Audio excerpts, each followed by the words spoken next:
एक घर में सास और बहू बहुत प्रेम और समझदारी के साथ रहती थीं। बहू पूरे दिल से घर का काम करती थी और सास का ध्यान बिल्कुल बेटी की तरह रखती थी। सास भी बहू को अपने दिल से चाहती थी, लेकिन ये बात वो कम ही जाहिर करती थी। एक दिन पड़ोस की एक महिला उनके घर आई। सास उससे बात करने लगी और बहू पास ही चुपचाप काम में लगी हुई थी, इसलिए दोनों की बातें उसके कानों तक पहुंच रही थी। पड़ोसन ने मुस्कुराते हुए कहा, अरे, आपकी बहू तो बहुत अच्छी है, बिल्कुल आपकी बेटी की तरह आपका ध्यान रखती है। ये सुनकर सास ने सहज भाव से जवाब दिया, नहीं बहन, बेटी तो फूल होती है और बहू पत्थर होती है। ये बात सुनते ही बहू का मन टूट गया।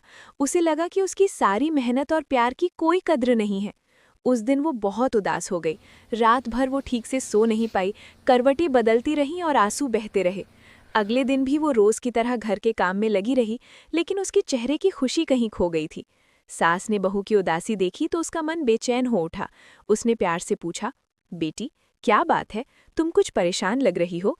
बहू ने हिम्मत जुटाकर कहा, माँ, कल आपने पड़ोस वाली आंटी से कहा था कि बेटी फूल होती है और बहू पत्थर। मैं तो दिन रात आपकी सेवा करती हूँ, फिर भी आपने ऐसा क्यों कहा।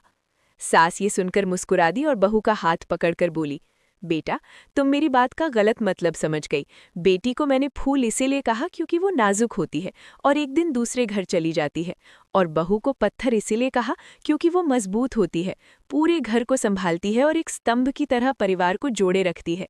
ये सुनते ही बहू की आंखों से आंसू निकल आए। वो सास के गले लगकर बोली, माँ, मुझे माफ कर दीजिए, मैं आपको समझ नहीं पाई। सास ने बहू को सीने से लगाकर कहा, तू ही तो इस घर की असली ताकत है।